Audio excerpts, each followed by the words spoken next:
একজন নবী যাকে আল্লাহ তাআলা এক বিশাল বড় অসুখ দিয়েছিলেন। তার এই অসুখ ছিল প্রায় 12 থেকে 18 বছর। কোন রেওয়ায়াতে আসছে 12 বছর, কোন রেওয়ায়াতে আসছে প্রায় 18 বছর যাবত। বলেন তো সেই নবীর নাম কি ছিল? আইয়ুব আলাইহিস সালাতু ওয়াস সালাম। রাইট আনসার, মাশাআল্লাহ। ওয়া আইয়ুবা ইয নাদা রাব্বাহু আন্নী মাসসানিয়া আদ-দুররু ওয়া আনতা আরহামুর রাহিমিন। প্রায় 12 থেকে নিয়ে 18 বছর পর্যন্ত যখন তিনি রোগে আক্রান্ত ছিলেন, he was completely sick and it has been 12 years। 12 বছর হয়ে গিয়েছে।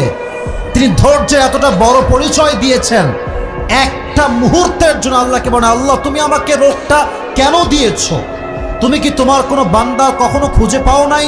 আমি কি একাই আছি তোমার এই জমিনে? না না, তিনি একটা মুহূর্তের জন্য কোনো অভিযোগ করেন নাই। তিনি বলছেন, আল্লাহ ওয়াইয়ুবা ইয নাদা রাব্বাহু আন্নী মাসসানিয়া আদ-দুররু ওয়া আনতা আরহামুর রাহিমিন। যখন দেহের প্রত্যেকটা অঙ্গ প্রত্যঙ্গ পৌঁছতে পৌঁছতে পৌঁছতে এই জবান পর্যন্ত আসছে,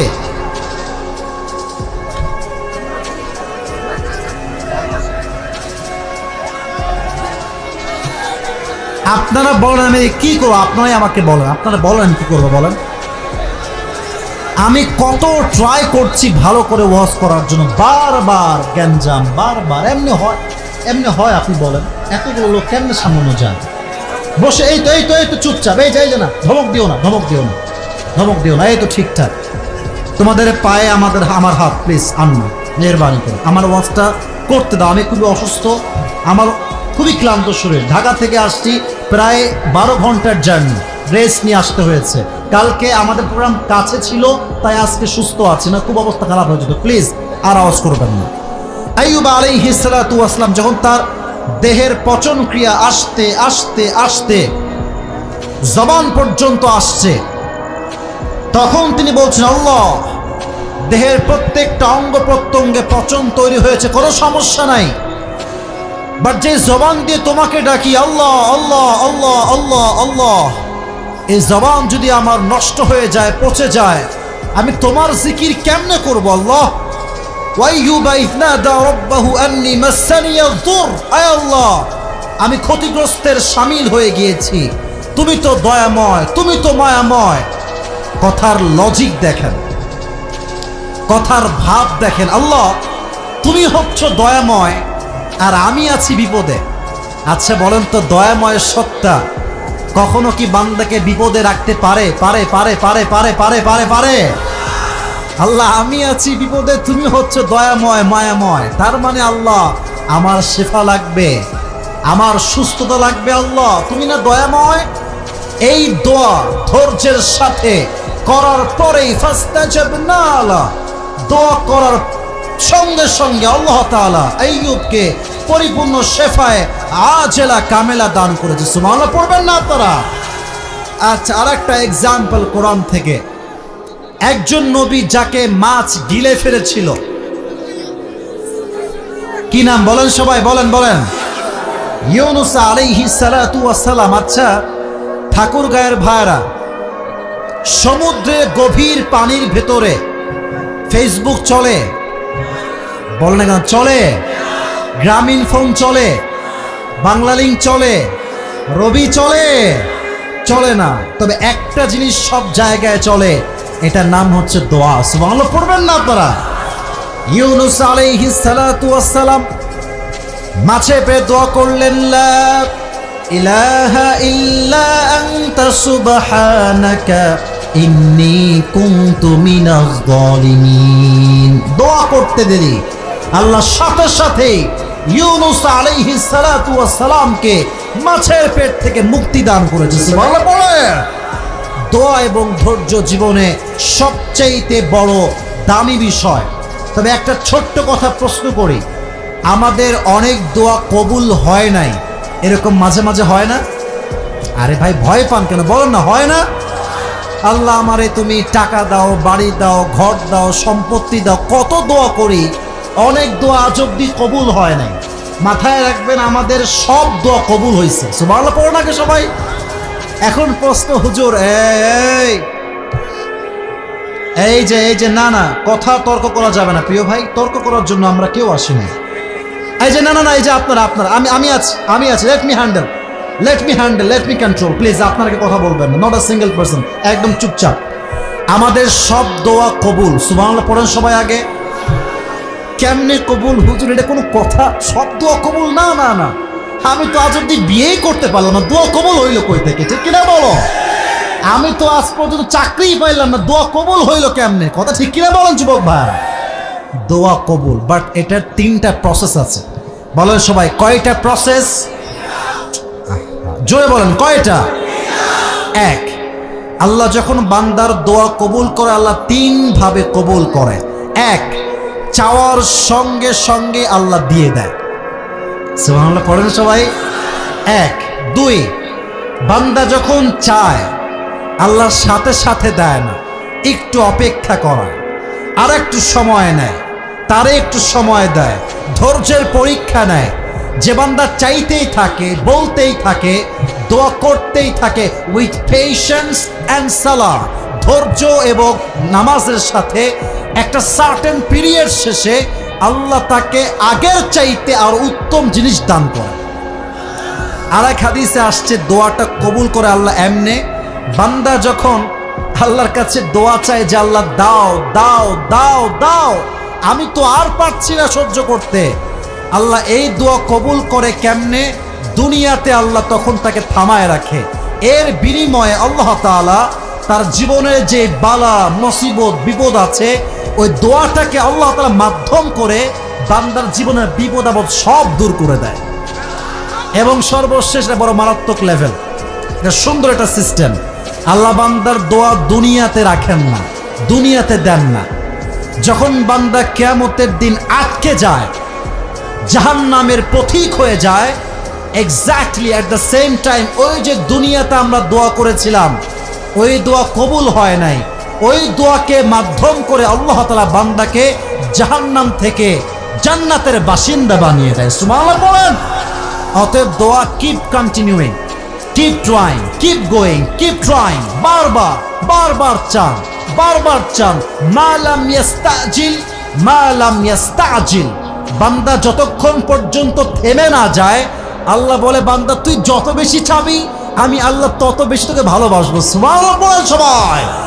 অতএব ধৈর্যের সঙ্গে আমাদের দোয়া করতে হবে। এবার আসুন আমরা হাদিস থেকে কিছু এক্সাম্পল দেই। পরিবেশ সুন্দর, প্লিজ একদম এভাবে থাকবেন, keep quiet and keep silent, একটা শব্দ হবে না।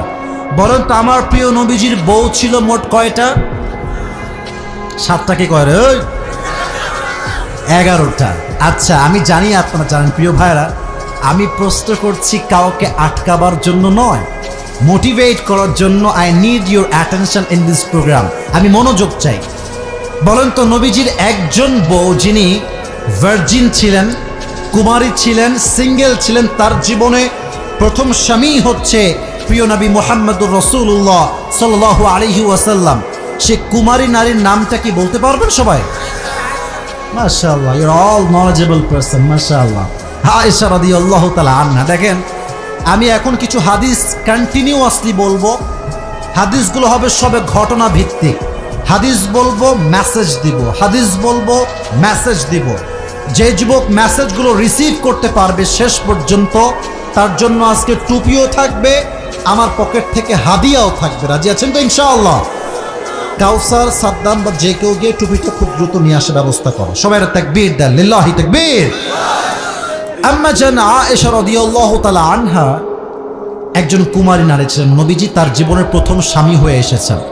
আচ্ছা, যার বউ 2টা সেই বোঝে বউ সামলো কত প্যারা। তো নবীর বউ ছিল 11টা, উনি খুব সুন্দর করে সামলেছেন, খুব সুন্দর করে। তো প্রতি মাসে উনি ওনার বউদেরকে নিয়ে ঘুরতেন, বাহিরে ঘুরতে যেতেন, আউটিংয়ে যেতেন। তো হাদিসে আসছে একটা মাসে লটারি হতো। লটারি বোঝেন ঠাকুর ভাইরা আপনারা সবাই? আচ্ছা, লটারি দেখেন, এটা হচ্ছে একটা মনে করেন পাত্র, পিয়ালা। এখানে আমি বাপ টাকা তো অনেক রে ভাই, এখানে নাম লিখলাম, একটা লিখে রাখলাম এখানে, আর একটা নাম লিখলাম, লিখে রাখলাম এখানে। এইভাবে করে বউদের নাম লেখা হতো। নাম লিখে ছোট্ট একটা বাটির ভিতরে রাখা হতো, যার নাম উঠতো তাকে নিয়ে নবীজি ঘুরতে যেতেন। তো সেই মাসে নবী করিম সাল্লাল্লাহু আলাইহি ওয়াসাল্লাম লটারির ব্যবস্থা করলেন, কে যাবে ঘুরতে। তো নাম তোলার সাথে সাথেই আয়েশার নাম সবার আগে উঠেছে। সুবহানাল্লাহ পড়েন।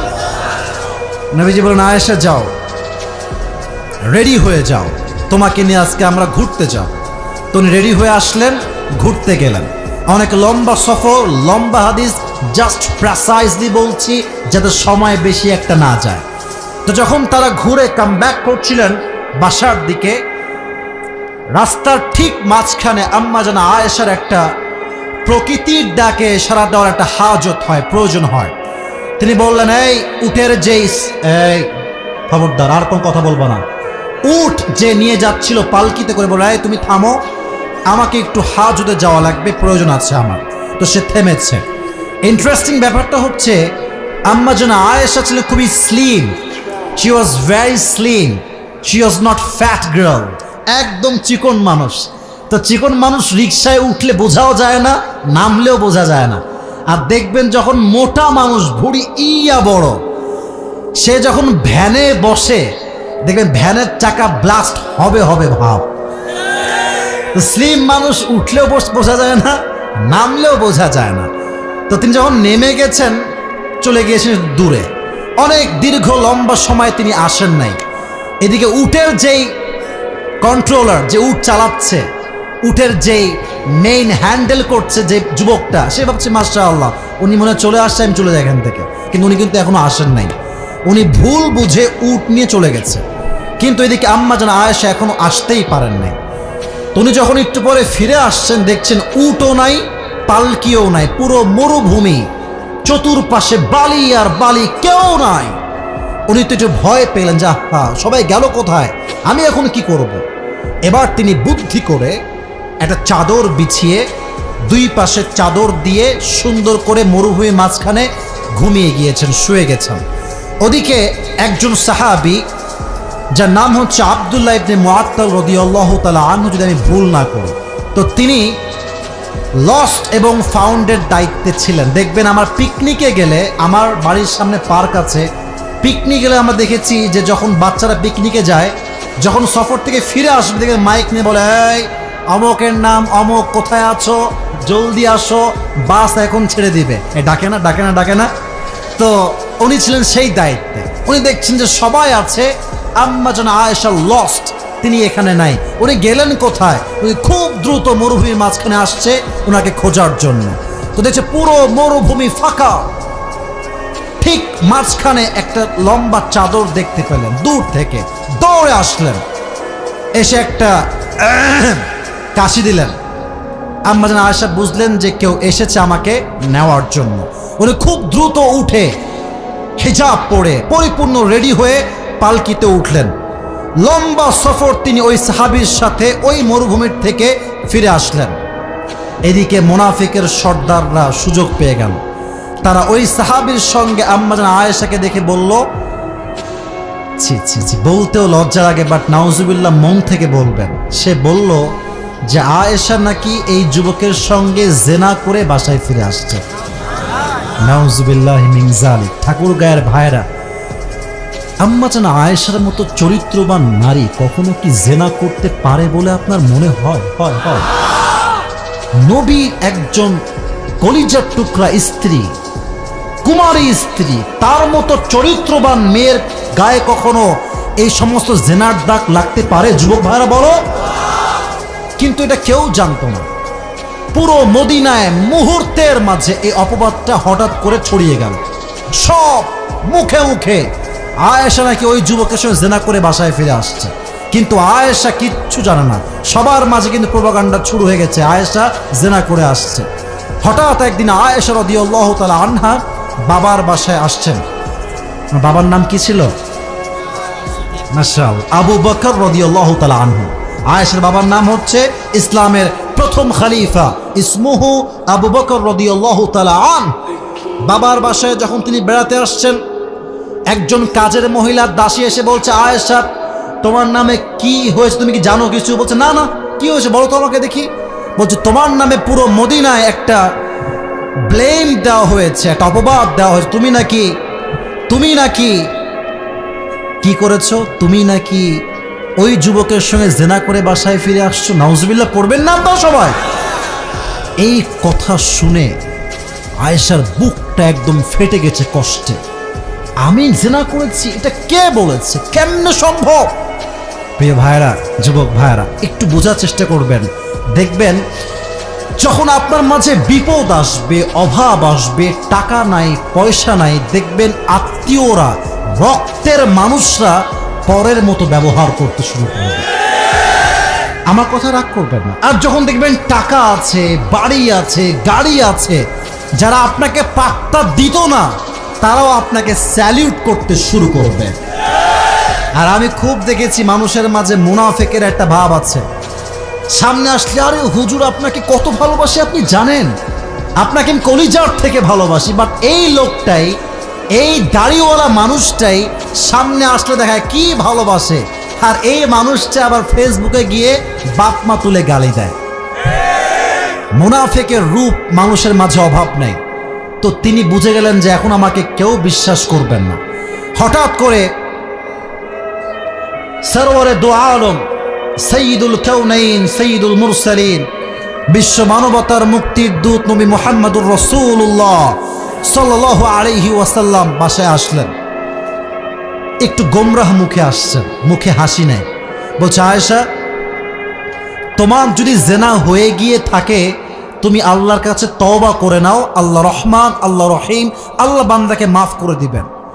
আয়েশা বলছেন, নবীজি আপনি কি আমাকে বিশ্বাস করেন না? আপনি কি আমাকে ট্রাস্ট করেন না? Don't you believe in myself? Don't you trust me? আপনি কি আমাকে বিশ্বাস করেন না? বলছে, না না, এটা ট্রাস্ট ইস্যু না, এটা তওবার ইস্যু। তওবা করলে করে নিবা, আল্লাহ মাফ করে দিবে। এবার তিনি বললেন, হে আমার স্বামী, এবার মানুষের সঙ্গে আমার আর কোনো কথা নাই।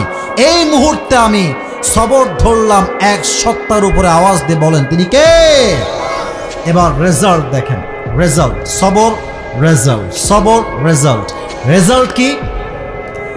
আয়েশার চরিত্র যে পবিত্র, তার গায়ে যে কোনো পরপুরুষের দাগ লাগে নাই, এটাকে প্রমাণ করবার জন্য, তার চরিত্রকে মুক্ত করবার জন্য, তার চরিত্রকে পবিত্র করবার জন্য আল্লাহ নিজেই জিব্রাইলের মাধ্যমে এই কোরআনে আয়াত নাজিল করে দিলেন। সবর, ধৈর্য। আমাকে অনেকে লেখে ফেসবুকে যে আসিফ হুজুর ঠোঁটে লিপস্টিক দেয়। আমি আল্লাহর নামে কসম করে বলছি, ওয়াল্লাহি বিল্লাহি তাল্লাহি, আমার জীবনে কখনো আল্লাহকে সাক্ষী রেখে বলছি, এটা করা তো দূরের কথা, জীবনে কোনো চিন্তাতেও আনি নাই। আমার কথা হচ্ছে, যেই মানুষটা আমাকে বলছে লিপস্টিক দেই, তার একটা ছবি আমাকে আপনি হোয়াটসঅ্যাপে পাঠান, তাকেও আমি লিপস্টিক 1 মিনিটে বানাই দেব। 1 মিনিট লাগবে, জাস্ট একটা ফিল্টার দিব, একটা ফিল্টার এনাফ। প্রিয় ভাইয়েরা, আমরা ওয়াচ করি, মিডিয়ার ভাইয়েরা এটাকে রেকর্ড করে। এখানে 2-3 জনকে আমি চিনি, আদারওয়াইজ কাউকে আমি ডাকিও নাই, কাউকে আমি চিনিও না, ওয়াল্লাহি আল্লাহর কসম। কিন্তু ইউটিউবে যখন আপলোড হয় ভিডিওগুলো, অনেকে টিকটক চালায়। আমার কোনো টিকটক অ্যাকাউন্ট অফিসিয়াল নাই। আমি আল্লাহকে সাক্ষী রেখে বলছি, আমি কোনো টিকটকে নিজে ভিডিও আপলোড দেই না, অনেকে আমার ভিডিও আপলোড দেয়। এখন কথা হচ্ছে, এই ভিডিওগুলো অনেকে ডাউনলোড করে নিজের মতো অ্যাপসে নিয়ে গিয়ে শর্টকাট এডিট করে, ফিল্টার দেয় ইচ্ছা মতো। সে একই ভিডিও যেটা ইউটিউবে কোনো ফিল্টার নাই, ওটা যখন ফিল্টার দিয়ে ইনস্টাগ্রামে, রিলসে, টিকটকে আপলোড দেয়, তখন দেখলে মনে হয় আর্টিফিশিয়াল একটা ঠোঁটে কালার আছে। বাট আল্লাহর কসম করে বলছি, যে আমাকে অপবাদ দিচ্ছেন যে আসিফ হুজুর এই কাজটা করেছে, আপনি তওবা করেন, আল্লাহ আপনাকে বিচার কারবার দাঁড় করাবে, যুবক ভাইরা, ঠিক কিনা বল? তো আমি কখনো এগুলো নিয়ে কথা বলি না। সময় টিভির সাক্ষাৎ ছিল প্রায় 1 বছর আগের কথা বলছি, আমাকে একদম সরাসরি বলছে, হুজুর আপনার বিষয়ে বক্তব্য কি আপনি বলেন, অমুক অমুক হুজুর আপনাকে নিয়ে কথাগুলো বলেছে। তা আমি অবাক হলাম যে হুজুরগুলো বলেছে তারাও মিডিয়ায় কাজ করে। বাট সমস্যা কোথায়? আমাদের দেশের সমস্যা হচ্ছে, একজন হুজুরকে যখন হাজার হাজার যুবকরা ভালোবাসতে শুরু করে, তখন ওই হুজুরটা সবার কাছে প্রিয় হলেও হুজুরদের কাছে সে অপ্রিয় হয়ে যায়। তারা ভাবে যে আমরা পড়লাম মাওলানা, মুফতি, মুহাদ্দিস সব পড়লাম, এই সমস্ত করেও আমাদের কোনো মানুষ ভালোবাসে না, দাম দেয় না, এরা আসছে কই থেকে? আমার উত্তর এখানে একটা কথা, ভাই আমিও আপনাকে ভালোবাসি, আল্লাহ আপনাকে ভালোবাসেন, বাট আল্লাহ সবার জন্য সবার হৃদয়ে ভালোবাসা দেয় না যুবক ভাইয়েরা, এটা গড গিফটেড লাভ। অতএব মাথায় রাখবেন একটা কথা, আপনার এলাকার যত মানুষ আপনাকে আজ থেকে মিথ্যা অপবাদ দিবে, you don't need to explain anybody, কিচ্ছু বলবেন না। যদি আল্লাহ আপনাকে সঠিক বোঝে, দুনিয়ার কে কি বুঝলো খোদার কসম দেখার সময় আমার কাছে নাই যুবক ভাইরা, ঠিক কিনা বল? নিজে ভালো তো দেশ ভালো, নিজে ভালো তো সমাজ ভালো, নিজে ভালো তো পরিবার ভালো, ঠিক কিনা বলেন? আয়েশার সবর তাকে কোরআনের মাঝে সম্মান দিয়েছে, তাকে নিষ্কুলুষ করেছে, তার সমস্ত দাগকে আল্লাহ নিজেই তার আয়াত দ্বারা মুক্ত করে দিয়েছে। সুবহানাল্লাহ পড়বেন না আপনারা?